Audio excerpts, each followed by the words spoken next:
One more, the new moon on the 30th. Oh my goodness. So we have a new moon, and it's specific to the degrees of the knee ligaments, and opposite in Cancer, the pylorus, and the gastric fundus.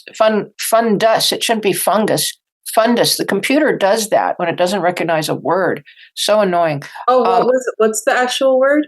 Fundus with a D is in David. Okay, I'll change it in the slides. The pylorus is the top entry of the stomach, and the fundus is the bottom. It includes, however, the overall, everything ruled by Cancer and Capricorn, the stomach, the breast, the elbow, the skin, many things, the spleen and the gallbladder, and also the pancreas are influenced by Cancer, Capricorn, and shared with some other signs. And the diseases, which I'm including, rheumatic fever and asthma, have been associated with 9-10 degrees Cancer and Capricorn. So we do have an asthma thing going on, seconded by the testimony of Mercury and Jupiter still bedeviling us, both in their detriment, in opposite signs, still opposing. So this is an interesting one. You can treat your knees. Use this season to work on your knees. Older people can massage with linseed oil is really good according to Dorothy Hall. The specific for the ligaments, but she likes it the kind that painters use, the cooked kind that's very stinky. She says, that's the kind you want. I just use it fresh. Peanut oil pulls arthritis out, according to Edgar Casey. Get the peanut oil rubs. So you work on your knees when the energy is in the knees. You work on your bone health, your oat straw, your nettles, your horsetail, your red clover, all good for the bones. So is chamomile, which is excellent for this season because chamomile is actually warming and stimulating, and at the same time cooling to the digestive organs, especially the stomach, which need help opposite Capricorn at this time. Capricorn is a sign where the mucosa goes down in the stomach. It's a fasting month. It's a time the liver slows down. So we're now really into this slower liver, which can cause asthma and skin problems by the quincunx 2 between Capricorn and Gemini. You want to support your, was I saying? I lost my train. A little train goes in. No, it's you said the quincunx between Capricorn and Gemini with Jupiter. Yeah. You often see, you'll see skin problems. Supporting the liver and gallbladder? Yeah, and the cause will be, or you'll see asthma, and the cause is a sluggish liver with the Capricorn situation. And Capricorn, just as a sign, is where the liver, Jupiter, which rules the liver, is in its fall. So anytime the sun's in Capricorn, liver's a little slower. See, and here Jupiter's in Gemini, quincunxing Capricorn. I predict we will have an epidemic of asthma. You want to help the gall and the blood. You want to thin the bile at this time. It's congealing. You can get gallstones. You want to thin the bile. You want to gently help the liver. You want to eat lighter. Be careful with your fats. If you go on a really, really sudden diet, you can start dumping too much cholesterol and get a really bad gallstone problem at this time. You want to watch if you're getting asthma or if you're getting skin problems, you want to open the tubules. You want to really work where Saturn is, get the ECM and the lymphatics moving, work with the liver and the gallbladder. And you want some extra moistening at this time. It's a very drying time. And Saturn is clogging off the one sign that has a water sign, and one sign that has a planets in it, one water sign that has planets in it. So Saturn is trapping waters.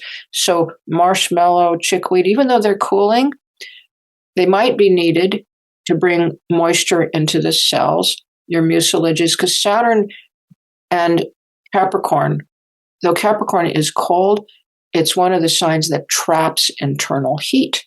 Yeah. And that's so much hot rheumatism and itchy skin problems. It's trapping internal heat. And there's many reasons for that, but we're almost at time. So you may want some cooling forces, not chilly, not like ice water, but like they're only mildly cooling. They're not like super cooling. Chickweed and marshmallow. They're almost neutral. Like marshmallow is almost neutral in a sense, a little bit.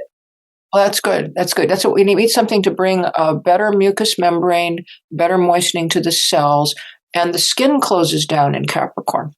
So, because it's winter, time to protect, but it can cause lack of sweating. It can cause also, you can get some jaundice, you can get itchy skin from toxins not being released. You may want a loofah. You might want, I would recommend sweat baths, but there's so much sensitivity and weakness in kidneys right now with the South Node in Libra. You want to make sure the kidneys are very well functioning if you're going to do very hot sweat baths, so you don't damage them. But you may want to just gently increase sweating and help, the body deal with excessive tightening down, because we don't have much watery influence here.